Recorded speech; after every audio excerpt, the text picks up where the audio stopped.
Dumating na sa wakas ang inaabangan nating bagong motorsiklo galing sa Sanyang Motors o SYM. Walang iba kundi ang SYM Husky 150. Opisyal itong inilunsad sa Makina Moto Show sa SMX Pasay City nitong nakaraang buwan lang. 2 taon din ito mahigit nung unang inilabas sa Taiwan at makailang beses din nating na-feature sa ating channel at sa wakas andito na nga siya. Unti-unti na ang dinadala ng SYM o Sanyang Motors ang kanilang mga dekalidad na motorsiklo. At ang malupit pa nito ay hindi tinipid ang features nitong motorsiklong to at hindi rin gaano kamahalan. Aalamin natin ngayon yan mga kamoto, kasama ng buong presyo nito. Pero bago yan syempre, kung bago ka pa lamang po dito sa aking channel, baka naman kapatid kung pwede ay pakihit ang subscribe at notification bell icon para lagi kang updated sa ating motorcycle news and reviews. Isama mo na rin ang pag-like bilang suporta sa ating channel. Huwag din kalimutan na mag-follow sa ating Facebook page. Malupit mabangis na adventure scooter ang aarangkada. Siguradong mapapahanga ang mga tropa at mga barkada. Dahil sa mukha pa lang ay walang katulad at walang kagaya.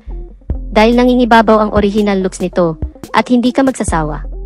Kahit saan mo ito tignan talagang napakapugi at napakaganda. Ang angas ng dating dahil ang kanyang apil ay talagang kakaiba.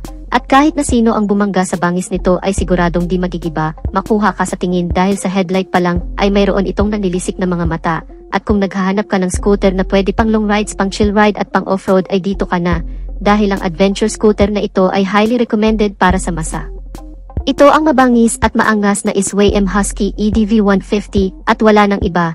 Sa physical appearance pa lang animoy parang transformer sa pelikula. Ang kanyang headlight ay animoy na nilisik na mga mata. Samahan mo pa ng malupit na DRL na nakapalibot sa ibaba ng kanyang mga matang nanlilisik at kung pagmamasdan mo naman ito ng maigi ang hubog ng kanyang looks ay may pagkakahalintulad talaga sa isang robot. Mayroon naman itong SYM logo na nakalagay sa gitna ng kanyang front panel na sumisimbolo sa kumpanyang Sanyang Motors at ang masasabi ko lang talagang sobrang angas ng dating ng kanyang mukha na hawig sa Transformers. Sa ibaba naman ito ay ang kanyang turn signals na pa-vertical na talaga namang natatangi sa kanya. At mayroon din itong hazard lamps function at syempre gumagamit na ito ng LED lights, kaya ito ay very visible sa gitna ng daan at kung engine specifications naman ang pag-uusapan, ang Husky EDV 150 ay mayroong 150 cubic centimeter, single cylinder, single overhead cam, liquid cooled, 4-stroke with 4 valves. Kung ang Honda ay mayroong ESP Plus engine at ang Yamaha naman ay gumagamit ng Blue Core technology. Ang Husky EDV 150 ay equipped with SYM 3.0 technology. Mayroong itong 3 features na ating isa-isahin kung ano ang advantage at benefits nito. Una ay ang zero delay start.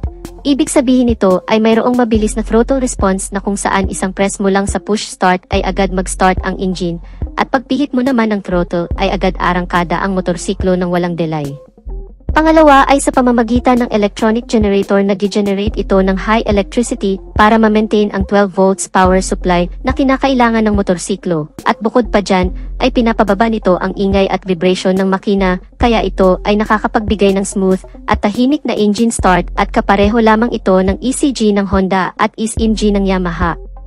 Magkakaiba man ang term na ginamit, ngunit ito ay mayroon din namang parehong functions na 3.0 emission. Sa tulong ng technology na ito ay mas na-reduce nito ang usok na nilalabas na combustion engine palabas ng exhaust pipe sa pamamagitan ng anti-carbon filter na naka-built-in sa loob ng smoke pipe, kaya nakakapag-provide ito ng mas malinis na hangin sa ating kapaligiran at ang SYM 3.0 technology ay sumasalamin sa kakayahan ng makina. Katatagan at nakakapagbigay ito ng more power, less fuel and lesser emission. Pagdating naman sa engine performance, ang Husky EDV 150 ay nakakapag-provide ng maximum power of 14.7 horsepower at 7,500 RPM. Mayroon naman itong maximum torque na 14.5 Nm at 6,000 RPM.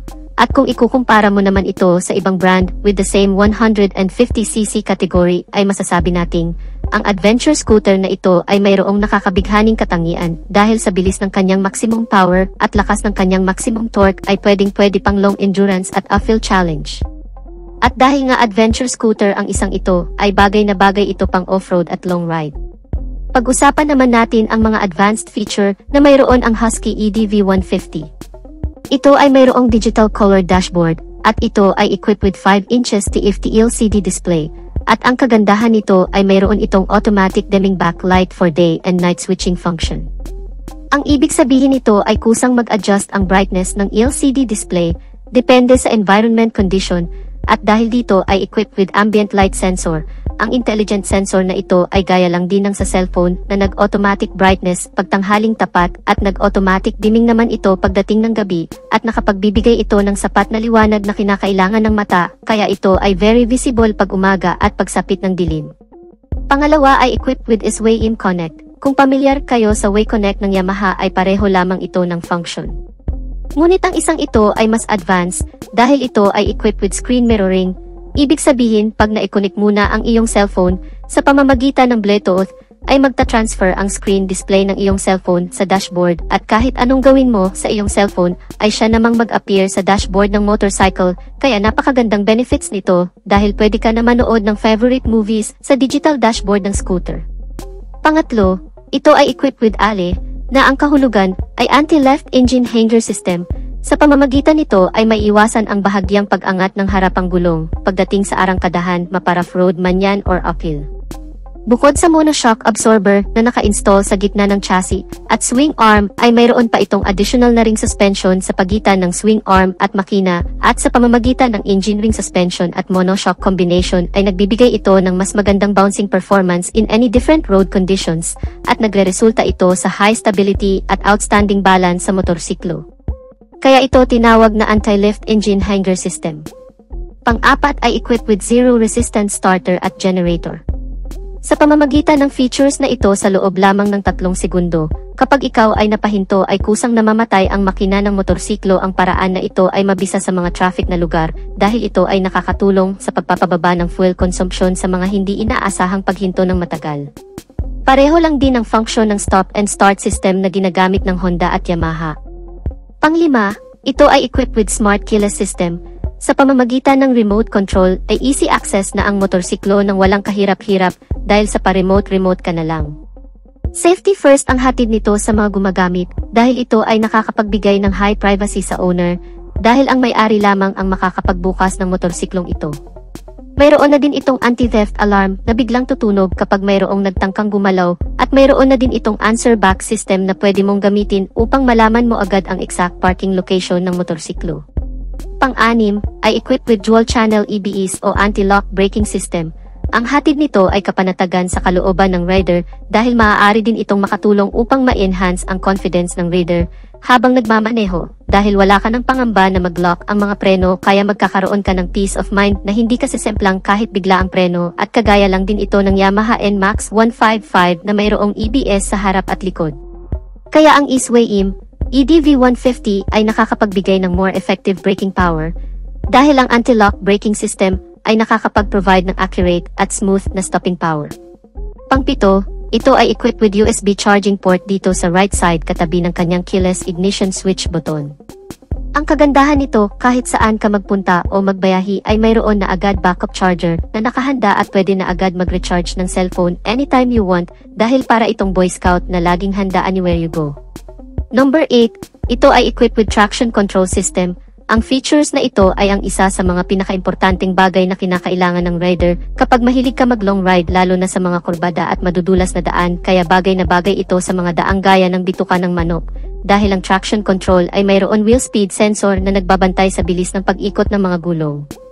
Ang kagandahan naman nito, kapag na-detect nito na madulas ang daan, ay agad nitong pinagpapantay ang bilis ng pag-ikot ng gulong magmula harap at likod at sinisigurado nitong walang mag-overlap sa mga ito. Equipped din ito ng side stand engine cut-off switch, na ang ibig sabihin ay hindi aandar ang motor kapag nakababa ang side stand, iwas na din ito sa disgrasya. Pag-usapan naman natin ang braking system. Sa harapan ay mayroong 260mm hydraulic dual piston single disc, at sa likuran naman ay mayroong 233mm hydraulic single piston single disc with dual channel EBS. Mayroon naman itong seat height na 790mm. Medyo may kataasan din ang kanyang upuan, ngunit ito ay pasok pa din naman sa mga Pinoy average user na 5'5" pataas. Naka-telescopic fork naman ito sa kanyang front suspension at mayroon naman itong monoshock absorber sa likod. Pagdating naman sa mga sukat ng gulong, sa harapan ay may lapad na 120/70/13 Sa likod naman ay may sukat na 130x70x13 at syempre ito ay naka-tubeless both front and back. Sa lapad ng mga gulong nito ay talagang pang-adventure ang datingan dahil sa kanyang semi-dual pattern tires na pwedeng pang off-road. Mayroon naman itong fuel tank capacity na 15.2 liters, napaka-impressive ang laki ng kanyang gas tank, dahil 2 times itong mas malaki sa fuel tank ng Honda EDV 150 na mayroon lamang 8.2 liters, kaya sa isang full tank mo pa lang sa Husky EDV 150 ay malayong-malayo na ang mapupuntahan mo, dahil umaabot ito ng around 675 kilometers. Mayroon naman itong fuel consumption na 45 kilometers per liter. Ang top speed nito ay around 120 kilometers per hour, at may bigat naman ito na 150 kilograms. Last but not the least, ang price ng bagong SWM Husky 150 ay 152,900 pesos. Available naman ito sa mga color variation.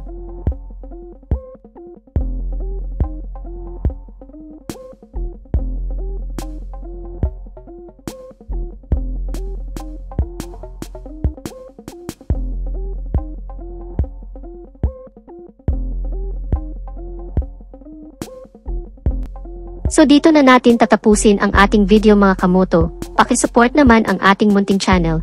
Please follow, subscribe, like and share. Thank you for watching and ride safe.